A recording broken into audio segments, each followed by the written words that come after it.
تخيلوا معايا قالت ليه باستهزاء واحتقار: ما حشمتيش انت غير كتسرح الغنم وجاي باغي تخطبني، في الغد ليه غيجيب 60 مليون سنتيم مخلطه بالدولار وبالاورو والارباح ديال الاراضي محطوطه في خنشه زرقاء كبيره وغيفرشها قدام باب الدار ديال البنت. ملي غتخرج البنت من الدار غتبان ليها خنشه زرقاء وفوق منها 60 مليون كامله مكموله بالاورو والدولار. قال ليها المختار: شوفي في جنابك وشوفي الحديده. ملي تلفتات غتبان ليها طوموبيل جديده اخر موديل في السيارات واقفه قدام باب الدار ديالهم. مستحيل تصدقوا البنت اش غدير ملي شافت داك الشيء كامل. قال ليها المختار: هذا هو السارح اللي جريتي عليه البارح من باب الدار ملي جاي يخطب. الوالد عنده غيتصدم ملي غيسمع بلي ان ولدو راه عنده 60 مليون والاراضي والطوموبيل باقه جديده. هاد الدريه اللي قمعته البارح ملي جاي يخطبها غتدبر على النمره ديال المختار وغتصيفط ليه ميساج اللي ما غيطيحش ليك على البال. شنو قالت فيه؟ والمقدم غيصوني للبوليس وغيقول لهم المختار راه لقاو عنده 60 مليون والطوموبيل واراضي والمال بالعمله الصعبه. قالوا ليه البوليس وحنا مالنا. وقال لهم الدري راه كان غير كيسرح الغنم مع باه. منين جاب هاد الفلوس كامله والاراضي؟ ملي غيدخلوا البوليس في القضيه وغيعاود لهم المختار شنو دار الشيطان وغيبقى مصدوم من الخطه اللي دار المختار باش يجيب ديك 60 مليون بالدولار. ولكن قبل ما نكملوا القصه الاخوان ما غتخسروا والو الا درتي البارطاج، راك تساعد باش القصه تبان عند بزاف ديال الناس وتكسب شي تعليق زوين بحالك، ولا دير غير رقم 2 في التعاليق وضغط على الزر ديال الاشتراك قبل ما تنسى باش تولي واحد من العائله ديالنا. وإلا درتي هاد الشيء كامل يا الله نكملوا القصه ديالنا. فاطمه مولا 22 سنه هي اللي كانت قالت للمختار: اخر واحد نتزوج به هو انت اللي كتضل سارح الغنم عند باك، وهاد النعجات اللي كتشوفوا فيهم غيخليوهم المختار سارحين ويجي عند الاب ديالو. ملي قال ليه با انت فين خليتي الغنم وجيتي لعندي؟ قال ليه المختار: هاد الدريه اللي ما بغاتنيش على قبل هاد النعيجات والله حتى نحضر لها 60 مليون والطوموبيل واراضي والدولار ونخليها تندم على النهار اللي قمعتني فيه وما بغاش تزوج بيا. الاب عنده ملي سمع الدري كيقول 60 مليون بالدولار غيقول ليه: بسم الله عليك وليدي المختار، انت منين غتجيب هاد الطروا كلها والاراضي والطوموبيل؟ وبطبيعه الحال من المستحيل يصدق شي واحد بلي الدري اللي كان غير كيسرح الغنم في العروبيه غيحضر 60 مليون. راه ما يمكنش. بغيتوا تعرفوا منين جاب هاد الفلوس كامله بالدولار والاراضي وشنو صيفطات ليه الدريه في الميساج ملي وراها الفلوس ومنين جاب ديك الطوموبيل؟ هاد الشيء اللي غادي نعرفوه دابا بالضبط. المختار مول 30 سنه عنده اجازه في الاقتصاد. هاد الاجازه ماشي غير خداها هكاك، وانما هاد المختار كان ذكي بزاف وكيقرا مزيان، والجلاس اللي كان جالس فيه في العروبيه ما كانش جالس حيت ما لقاش الخدمه، ولكن من القناعه الشخصيه ديالو فكر انه يجلس مع والديه في العروبيه. ملي داز واحد المده على هاد الحال اللي هو فيها فكر مع راسو وقال باللي خاصني ندير شي مستقبل لحياتي وما نبقاش غير جالس وكنفكر. وغيقول مع راسو مادام الوالد عنده هاد الارض كثيره وعنده 2 بيار وسط منها، علاش ما نمشيش في هاد المجال ديال الفلاحه ونولي ندير الفلاحه في الارض ديال الوالد. وبيني وبينكم باش نجيكم من الاخر ما غتصدقش ليه هاد القضيه ديال الفلاحه، لانهم اللي ريح مع الوالد ديالو قال ليه: اش بان لك الوالد راني باغي ندير الفلاحه في الارض ديالك؟ قال ليه: باه ما خداماش ليك الفلاحه وليدي المختار. وقال ليه: انت قريتي تاعيتي باش تجي تجلس في العروبيه ودير الفلاحه، وانا اصلا في العمر ديال 60 عام ومكبرك بهاد الفلاحه اشنو صورت منها؟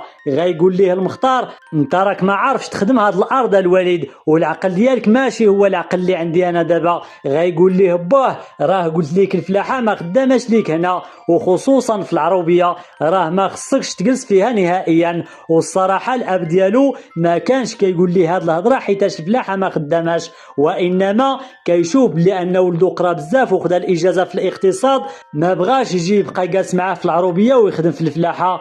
الدري من بعد ما عكس ليه باه في الفلاحه غيشرط على الاب ديالو باللي باغي يبقى سارح عنده دوك النعيجات، غيشري حتى هو شي خرفان وغيربطهم مع الاب ديالو في الكوري، والاب ديالو بطبيعه الحال غيوافق على هذه الفكره. وقال لولدو المختار: شري حتى 20 نعجه انا ما سوقيش فيك، ليك والكوري راه خاوي، ربط فيه اللي بغيتي. وكانت هذه هي البدايه ديال المختار. غيولي كيخرج في الصباح يدي دوك النعيجات يسرحهم ويرجعهم في العشيه، ونفس الروتين كيتعاود كل نهار. المشكل الوحيد اللي نقدر نقول غيغير المسار ديال المختار هو الاب ديالو. من بعد ما غدوز 8 شهور ما غيبقاش مقنعو داكشي اللي كيدير ولدو المختار، وغيقول ليه واش انت غتبقى غير كتربط الخرفان وكتمشي تسرح وتجي؟ راه خاصك دير شي حاجه لحياتك اللي غتولي تدخل منها الفلوس بالدولار وبالاورو. راه خاصك ضروري تدخل لشي حاجه. وقال ليه بلي هادشي اللي كدير فيه راه ما مسلك لا انت لا حنا، ولا نقدر نقولوا بالمعنى اخر الاب ولا باغي المختار يصرف معاه في الدار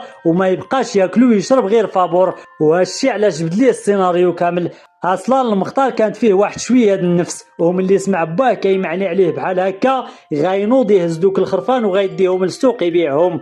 ولكن الفلوس باش باعهم والارباح غتبقى عنده وما غيرجعهاش للدار ديال باه. ملي قال ليه باه انت علاش بعتي الخرفان، غيقول ليه المختار انا ما بقيتش غنسرح ليك دوك النعيجات الوالد، وما بقيتش غنقص في هاد الدار اصلا. الاب ديك الساعه استغرب وغيقول لولدو فين باغي تمشي؟ قال ليه المختار غنخوي هاد القبيله وصاف. وهي في الصراحه المختار ماشي غير ناض باغي يبيع الخرفان ولا غير ناض باغي يخوي القبيله، وانما كان عنده السبب اللي خلاه يدير هاد الشيء، وهو انه ملي كان كيسرح الغنم كان هذيك الساعه كيظل مجمع مع واحد السيد حتى هو كيسرح، وكان في تقاده ديال المختار تقريبا عنده 32 عام بحال هكاك. هاد السيد كان عنده واحد الاحتكاك كبير مع الكسيبه وكيفهم فيها اكثر من المختار.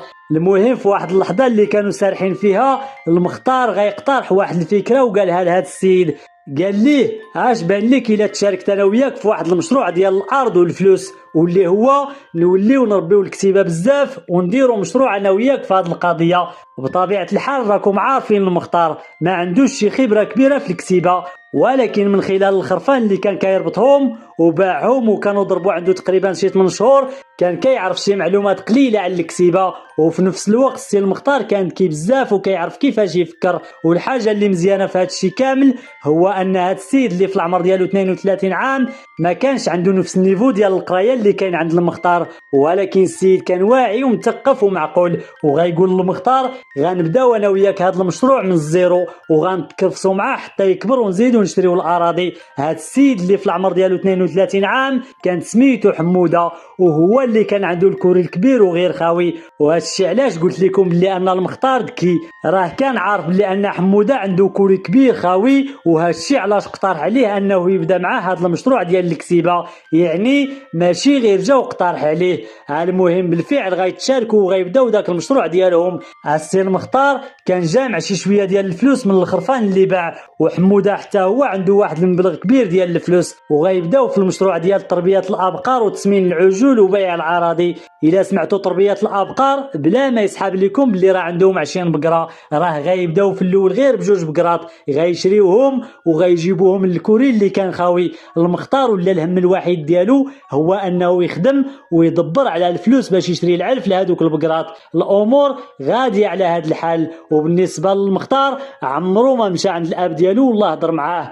ومن بعد ما غدوش الشهور ديال المعاناه مع هاد البهايم ولسوء الحظ ديالهم ان واحد البقره من هذوك الجوج اللي شراو كانت ما كتولدش. وإلا قلنا ما كتولدش صافي راه ما بغاش تولد بالمقارنه مع البقره الاخرى اللي كانت معاها واللي ولدات في نفس العام اللي شراوها فيه. البقره الثانيه صدقات مزيانه وغتولد لهم عجل. وهنايا فين اتفق المختار وصاحبه باش انهم يبيعوا ديك البقره اللي ما كتولدش ويبدلوها بشي وحده اخرى، وبالفعل غيقدروا يبيعوا هذيك ويشريوا وحده اخرى قريبه تولد. يعني اصلا هما شراوها قريبه تولد وغير مده قصيره على باش انهم شراوها غتولد لهم عجل اخر. يعني غيوليو عندهم في الكوري جوج عجوله وجوج بقرات، ولكن في الحقيقه غيخرج لهم واحد المشكل من الجنب اللي ما كانوش ضاربين ليه الحساب، وهو ان العجل اللي تولد غير مؤخرا ما كانش من نفس السلاله اللي باغين هما.